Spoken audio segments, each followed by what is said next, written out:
안녕하세요. 들으면 들을수록 삶이 풍요로워지는 책 읽어주는 사임당 책사임당입니다. 오늘 함께할 도서는 부의 지도를 바꾼 돈의 세계사입니다. 미야자키 마사카츠 지음, 서수지 옮김, 탐나는 책 출판입니다. 돈의 흐름을 읽으면 인류 문명의 발달사를 이해할 수 있습니다. 불확실한 시대를 살아가기 위해 알아두어야 할 돈의 역사. 이제 그 책 속으로 들어가 보겠습니다. 돈은 가치를 측정하는 잣대, 교환의 매개로 사회의 모습을 나타냈다. 즉, 돈은 사회를 원활하게 움직이는 혈액으로서의 기능을 담당했으며 그 기능은 아주 단순했다. 처음에는 곡물, 가축 등 다양한 상품이 돈의 기능을 맡다가 마침내 특별한 소재만이 살아남게 되었다. 5천년 전에 4대 문명이 탄생하면서 각각의 문명에서는 다양한 돈을 사용하게 되었다. 지금 기준에서 보면 어느 문명에서나 돈은 교환의 잣대라는 소박한 기능만 담당했다. 돈도 문화의 한 부분으로서 시대와 더불어 모습을 바꾸어 온 것이다. 각 문명은 서로 이질적이라 문명의 혈액 역할을 하는 돈의 모습도 돈에 대한 사고방식도 제각기 달랐다. 세계사에 등장하는 돈을 크게 나누면 귀금속이 재료인 금화와 은하처럼 재질 자체가 가치를 지니는 돈과 동전이나 지폐처럼 재료 자체에는 별다른 값어치가 없는 돈으로 구분할 수 있다. 고대의 돈을 전체적으로 살펴보자. 이집트 문명에서는 금을 재료로 돈을 만들었다. 원래 이집트에서는 주로 나일강 상류의 누비아 지방, 즉 오늘날의 수단 북동부에서 산출되는 금을 귀중하게 여겨 태양신 라와 그의 아들인 파라오 왕이 불멸성을 상징하는 재료로 사용되었다. 나일강 유역을 통일한 이집트에서는 거대한 현물 경제가 장기간 이어져 돈의 출현이 더뎠다. 그러다 차츰 교육이 이루어지며 종교적 성격을 띠던 금을 돈의 재료로 사용하게 된 것이다. 메소포타미아 문명에서는 주변 이민족의 침입이 극심해 예로부터 좋든 싫든 교육이 활발하게 이루어졌다. 이란 고원에서 산출되는 은괴, 가공하지 않은 은이 돈의 역할을 담당했다. 또 인도 문명에서는 인더스 강유역을 지배했던 페르시아 제국의 동전이 큰 영향을 미쳤다. 중국 문명에서는 초기에는 조개 껍데기 등을 돈으로 사용하다가 진의 시황제가 천하를 통일하며 신의 대리인물로 군림하게 되면서 저렴한 금속인 동의 가치를 부여해 만든 반량전이라는 돈으로 통일하게 되었다. 반량전은 돈 자체가 아니라 황제의 권위가 가치를 결정한 것이다. 저렴하고 풍부한 재료를 사용해 돈을 만드는 중국의 문화는 돈을 대량 제조할 수 있다는 이점이 있었지만 가짜 돈을 만들면 막대한 이익을 얻을 수 있었기에 가짜 돈 문화와 병존하게 되었다. 이어코 세계 각지에서 상업과 원거리 무역이 발전함에 따라 운송이 편리한 환음, 수표, 지폐가 등장한다. 황금이 보증되는 환음과 수표도 돈의 기능을 맡은 종이도 모두 변형된 돈이었다. 7세기부터 14세기는 이슬람 교도들이 이끄는 아랍 유목인, 터키인, 몽골인 등의 중앙아시아 유목인이 유라시아 통일을 이끌었다. 이 시대는 유라시아 전역을 아우르는 교육이 활발히 이루어져 환음과 수표, 지폐가 보급되었다. 아바스 제국 시대에는 인구 15만이었던 바그다드를 중심으로 지중해, 바닷길, 실크로드, 초원길이 하나로 연결되어 이란의 호라산 지방의 은, 사하라 사막 이남 서수남의 금이 은하와 금화로 광범위한 지역에서 유통되었다. 그러나 경제 규모가 급속히 팽창함에 따라 은 부족 사태가 심각해졌고 상인들이 장거리를 안전하게 이동하려면 돈의 무게를 줄일 필요가 있었기에 환음이나 수표를 활발하게 사용하게 되었다. 예를 들자면 바그다드에서 발행한 환음을 몽골에서 현금으로 바꾸는 시기였다. 아라비아 숫자와 복식 부기의 기원은 이슬람 세계이다. 리스크 수표 등의 용어가 아라비아어에서 비롯되었듯 이슬람 세계의 금융 구조는 14, 5세기 르네상스 시기 이탈리아 상인에게까지 전해졌다.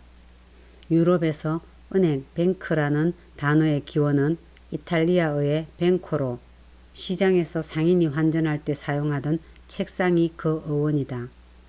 중국에서는 당나라 시대의 원거리 무역 상인이 비전이라는 외화 제도를 사용했다. 그러다 송나라 시대에 이르러 일본과 동남아시아 등에서 송해 동전을 쓰게 되어 은부족 사태가 심각해지면서 세계 최초의 지폐, 교자가 탄생했다. 몽골인이 세운 원제국은 동전 대신 교초라는 지폐로 돈을 통일하여 전국에 유통시켰다. 중국 사회를 지배했던 몽골인은 필요할 때마다 뚝딱 찍어낼 수 있는 지폐를 소중히 여겼다. 동이 부족해 만들게 된 세계 최초의 지폐. 지폐는 송나라 시대에 출현했다. 중국에서는 송시대에 도시가 성장하고 상업이 발달해 동전 발행량이 당시대에 비해 약 10배로 늘 정도로 급증했다.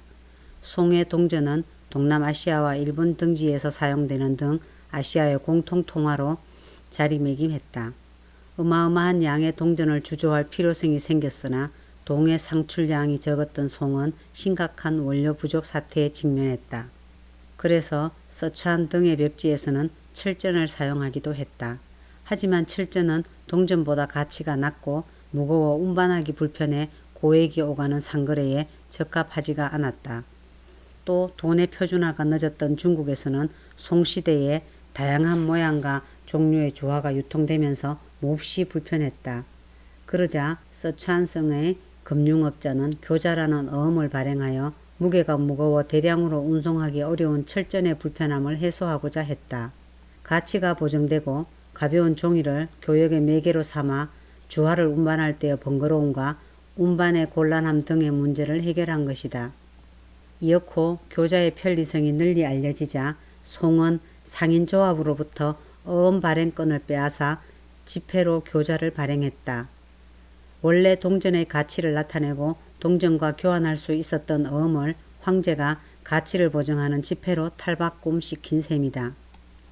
애당초 중국에서는 가치가 거의 없는 동에 황제가 가치를 부여한 형태의 돈을 썼기에 지폐 발행이 비교적 수월했을 것으로 추정된다. 몽골 제국 시대에 은이 부족해 고민하던 서아시아의 일칸국에서는 중국에서 장인을 초빙해 지폐 발행을 시도했다. 그러나 지폐는 귀금속을 돈의 재료로 여기는 서아시아의 돈 문화에 스며들지 못해 지폐 발행 단계에서 계획이 좌초되었고 끝내 지폐를 유통하지 못했다. 송을 계승한 원에서는 주화 사용이 금지되고 돈은 정부가 발행하는 교초라는 지폐로 통일된다. 원을 방문한 마르코 폴로 등의 유럽인은 지폐를 보고 놀랐고 본국으로 돌아가 자신의 놀라운 경험을 보고했다. 징기스칸의 지휘로 동서 8,000km에 달하는 중앙아시아의 대초원을 통일한 몽골인은 아바스 제국 남송을 정복하고 유라시아 동서에 걸친 몽골 제국을 건설했다. 몽골 제국의 정치, 경제의 두 중심은 원의 대도와 일칸국의 타브리즈였다. 몽골 제국은 두 개의 경제권을 가진 나라였다. 원 제국을 창건한 쿠빌라이 칸 아래에서 관리로 17년간 일한 베네치아 상인 마르코 폴로는 동방견문록에서 대도의 궁전은 유례없는 규모를 자랑하고 눈길이 닿는 곳마다 금과 그림으로 장식되어 있다며 영화를 누리는 모습을 기록했다. 또 다른 지도자에 대해서는 손가락 한마디 두께의 금으로 궁전 정원을 채우고 금으로 칠갑해 마치 금으로 만든 것처럼 보이는 탑을 세웠다고 썼다. 쿠빌라이 칸의 궁전에서 본 엄청난 재력보다 마르코 폴로를 놀라게 만든 장면이 있었다. 바로 황제가 발행하는 지폐, 즉 교초였다. 이탈리아 상인인 마르코 폴로에게 종이 조각이 금이나 은과 맞먹는 취급을 받는 상황은 믿을 수 없을 정도로 신기한 광경이었다. 마르코 폴로는 지폐에 황제의 인장을 찍은 절차를 기록하며 종이 조각이 순금과 순원 화폐와 같은 격식과 권위를 지닌다. 지폐는 법적으로 보정된다. 쿠빌라이 칸은 이 지폐를 전 세계 금고를 채울 정도로 만들었다. 라고 집회라는 마법의 종이 조각에 경탄했다. 전 세계의 부를 모두 사들일 정도로 집회를 찍어냈다는 마르코 폴로의 기록에 무에서 유를 창조하는 마법의 기술처럼 보이는 집회 발행 제도를 보고 느낀 경탄을 솔직하게 표현한 것이다. 오늘날은 다양한 집회와 유가 정권이 복잡한 절차에 따라 줄줄이 발행되고 있는 시대로 경제 영역에서 쿠빌라이 칸과 같은 절대 권력자가 나타나지 않도록 주도 면밀하게 제어해야 한다. 마르코 폴로는 황제의 주조국은 설비가 잘 갖추어져 있어 마치 황제가 연금술을 습득하고 있는 것 같다고 설명했다. 쿠빌라이 칸은 관리의 급여 지급, 환한 지방에서 들어오는 엄청난 양의 곡물 대금, 물가 조달 등의 지폐를 사용했고 이를 염세 등의 형태로 정부에 환원시켰다. 원제국 최대의 재원은 국고 수입의 80%를 차지하는 소금 전매 수입이었다. 요즘식으로 말하면 소비세다. 원정부는 소금 상인에게 값을 후하게 쳐주고 소금을 사들였는데 그때 정부가 발행한 염인이라는 어음을 은으로 사게 하고 소금을 주었다. 그래서 정부 수입의 80%는 은으로 모았다.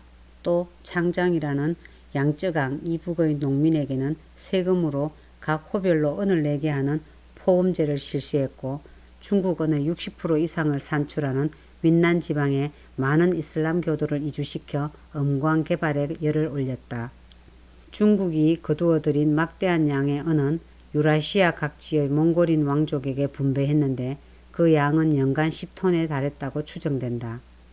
중국에서 지폐인 교초를 유통했기에 은이 필요하지 않았다. 중국에서 생산한 대량의 은이 은고갈로 극심했던 이슬람 세계를 향해 유유히 흘러들어간다. 오랜 세월 은부족으로 허덕이던 이슬람 경제는 13세기 원에서 넘어온 은으로 안정을 되찾을 수 있었다. 유라시아 전역에서 모인 은이 고스란히 이슬람 세계로 이동했다. 어마어마한 돈을 탄생시킨 설탕과 노예 사건. 오늘날 돈에 의해 움직이는 자본주의 시스템은 대서양 세계에서 탄생했다. 유럽인이 만들어낸 대서양 상권이 자본주의 경제를 낳은 것이다. 대서양 상권을 먹여 살린 효자 상품은 목돈 마련의 제격이었던 설탕이었다. 설탕은 브라질과 서인도 제도가 주산지로 이들 지역에서는 유럽에서 들어온 전염병이 창궐하여 선주민 인구가 급감해 노예 무역이 설탕 생산과 밀접하게 연관되었다. 18세기 카브리해에서 설탕의 생산이 큰 폭으로 늘어나 설탕은 사치품에서 일용품으로 변신했다. 설탕 생산이 늘자 노예 무역의 규모가 덩달아 커졌다. 노예 무역은 영국의 리버풀 항구를 중심으로 이루어졌는데 이곳에서는 노예 무역이 손쉽게 한몫 챙길 수 있는 괜찮은 일자리로 여겨졌다. 설탕 생산을 주로 흑인 노예가 담당했기에 노예 무역이 설탕 생산에서 돈을 벌기 위한 바탕이 된 것이다. 18세기 영국에서 만들어진 명곡 어메이징 그레이스와 유명한 해양소설 로빈슨 크루소는 노예 무역과 밀접한 관련이 있다. 1725년에 런던에서 태어난 존 뉴턴은 20대 초부터 30세까지 노예 무역에 종사했고 25세 때부터 노예선 선장이 되었다. 1748년 3월 12일 거센 폭풍우와 맞닥뜨린 존 뉴턴은 화물로 실은 노예를 점검하기 위해 선창에 내려갔다. 선창에서 존 뉴턴은 콩나물 시루처럼 빽빽하게 실은 상태에서 선체로 쇠고랑을 차고 굴비두릅 엮덕 줄줄이 묶인 흑인 노예의 공포와 고통으로 일그러진 얼굴을 목격했다. 그 순간 그는 자신의 죄를 깨달았다. 노예 무역에서 손을 씻은 존 뉴턴은 영국 국교회 목사로 거듭났고 55세의 찬송가인 어메이징 그레이스 가사를 썼다. 이 노래는 가난한 이민자들의 노래로 대서양을 건넜고 미국의 초기 민족 음악 멜로디에 실려 남부 흑인 사이에 삽시간에 퍼져나갔다. 기이한 운명을 겪은 노래였다. 노예 제도의 비참함을 쓴 해리엇 비처 스토의 톰 아저씨의 오두막에도 이 찬송가가 실렸다. 이후 어메이징 그레이스는 남북전쟁 당시 북군 병사들의 입을 통해 북부로도 전해졌다. 이 노래는 제2차 세계대전 시기에 미국 전역에 퍼져 제2의 국가로 자리매김했다. 죽음과 마주하는 불안한 시대에 어메이징 그레이스는 심금을 울리는 노래로 많은 젊은이들의 마음을 사로잡았다. 이 노래는 신기하게 사람들의 마음을 울리는 매력이 있다. 소설가 데니얼 디포가 1719년에 쓴 로빈슨 크루소라는 해양 소설도 노예무역과 뗄래야 뗄 수 없는 관계에 있다. 19세기 전 지구적으로 추진된 철도 건설이 세계의 역사를 크게 바꾸어 놓았다. 안전한 고속 네트워크가 지구를 뒤덮었다. 그러나 철도 건설은 종합건설로 철도, 철교, 터널, 역사, 기관차, 열차 제조 등에 막대한 돈이 필요한 사업이다. 새로운 사업에는 그에게 투자가 이루어졌다. 철도 건설은 제철, 기계 등의 중공업을 급속하게 성장시켰고 기술과 자재를 세계로 수송했던 영국의 팍스 브리타니카, 영국에 의한 평화라 부르는 번영을 가져다 주었다. 철도망은 수도와 여러 지방을 긴밀하게 연결해 국민국가 형성에 크게 이바지했다. 철도 건설과 산업 육성에는 많은 자재가 필요했고 투자 규모가 비약적으로 확대되었다. 또 물자를 원활하게 조달하기 위해 선물 거래도 활발하게 이루어졌다. 미국에서는 토지에 대한 투기 등을 발판으로 삼아 서부 개척이 진행되어 대륙 국가로 급속하게 나아갔다. 이었고 서부 개척은 철도 투기와 접점이 생기며 교집합을 이루게 되었다. 광대하지만 불편한 서부의 인프라 정비를 위해 미국 정부가 막대한 이익을 부여하며 추진한 철도 건설은 미국을 세계 제1의 공업국가로 우뚝 서게 만들어 주었고 동시에 거대한 철도를 관리하는 빅비즈니스를 탄생시켰다. 산업혁명 시대의 컴퍼니와는 비교도 되지 않을 규모와 규율을 지닌 거대 기업이 등장한 것이다. 또 급속한 경제성장은 모건, 록펠러 등의 거대 재벌을 탄생시켜 미국의 금융계는 거대 재벌의 손아귀에 들어갔다. 경제의 세계화가 이루어지면서 무역 대금을 원활하게 결제하기 위해 국제통화가 필요해졌다. 기존의 금은 복본위 체제는 금과 은의 비교 가격이 변동해 불안정했다. 그래서 영국이 주도한 국제금본위제가 새로운 국제통화체제로 등장했다. 19세기 중반은 캘리포니아, 알래스카, 호주의 골드러시가 줄줄이 대박을 터뜨리며 세계의 금 산출량이 급증하는 시기였다. 영국은 운 좋게 속속들이 발견된 엄청난 양의 금을 이용해 국제금본위제를 확립할 수 있었다. 독일, 일본, 미국을 비롯한 국가들이 후발주자로 나서는 영국의 뒤를 바짝 추격했다. 전 세계 규모의 화폐 유통 시스템은 19세기 후반에 형성되었다. 1870년 이후 제2차 산업혁명이라는 기술혁신이 이루어지며 내열기관, 전력이 새로운 에너지로 등장했다. 중화학공업이 눈부시게 발전하며 빅비즈니스가 일반화되었고 대중에게는 천문학적 액수의 돈을 조달하기 위해 은행과 정권회사가 큰 역할을 맡게 되었다. 돈으로 돈을 버는 투자가 대규모 시스템으로 구축되었다. 은행은 이자를 주고 예금을 맡아 상대적으로 높은 이자를 받고 기업에 빌려준다. 정권회사는 주식과 사채 거래로 기업의 자금 조달을 돕고 수수료를 벌었다. 주식과 채권 등은 투자의 대상이 되는 유가증권이 되었고 돈과 동등한 취급을 받게 되었다. 20세기 전반 두 번째 세계대전을 겪으며 유럽 각국은 몰락했고 세계 금의 3분의 2 이상이 세계의 군수공장, 농업창고 역할을 맡았던 미국으로 집중되며 달러가 유일하게 금과 교환할 수 있는 세계통화로 신임을 얻게 되었다. 달러가 세계의 돈이 되어 날개를 달고 세계를 누비며 세계적인 단일 경제권을 구축하는 원동력이 되는 시대가 찾아온 것이다. 그런데 주의 권한이 강한 미국에서는 오랫동안 연방정부와 주정부가 인정하는 은행이 각자 은행권을 발행하고 있었고 남북전쟁 전에는 약 700종이 넘는 돈이 유통되는 경제적 혼란 상태가 이어졌다. 미국의 돈에 대한 사고방식은 세계적으로도 아주 특수한 사례이다. 그 특수한 사고방식이 강력한 통화인 달러와 함께 세계화되어 수많은 문제를 양산하는 원인이 되었다. 미국에서 중앙은행에 해당하는 연방준비제도는 제1차 세계대전이 발발하기 한 해 전에야 갖추어졌다. 이 사실이 보여주던 미국은 돈 운영 면에서는 세련된 문명이 아니었다. 수많은 은행이 느슨한 규제하에 돈을 찍어내던 미국 특유의 화폐가는 미국 특유의 카드 회사라는 발상으로 이어졌고, 스톡의 관점이 아닌 플로의 관점에서 돈을 그리는 발상으로 이어졌다. 미국에서 돈은 욕망을 충족하기 위한 가장 빠른 투기와 투자 수단이라는 개념이 자리 잡았다. 세계 4대 문명 발상지에서의 돈부터 동전과 지폐, 은행, 보험 등의 탄생 배경, 투자와 투기로 인한 돈의 팽창, 그리고 전 세계적인 금융위기까지 인류 문명의 발달과 함께 온 돈의 역사를 짚어보았습니다.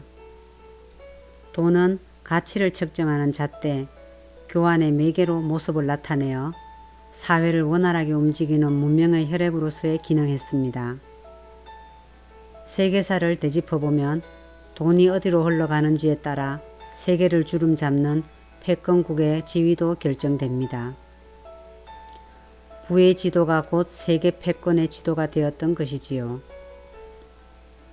돈의 기원과 발전 과정을 알아보고 부의 지도가 어떻게 변화되어 왔는지를 살펴보는 이 책은 불확실한 시대를 살아가기 위해 알아야 할 필수적인 교양인 것 같습니다.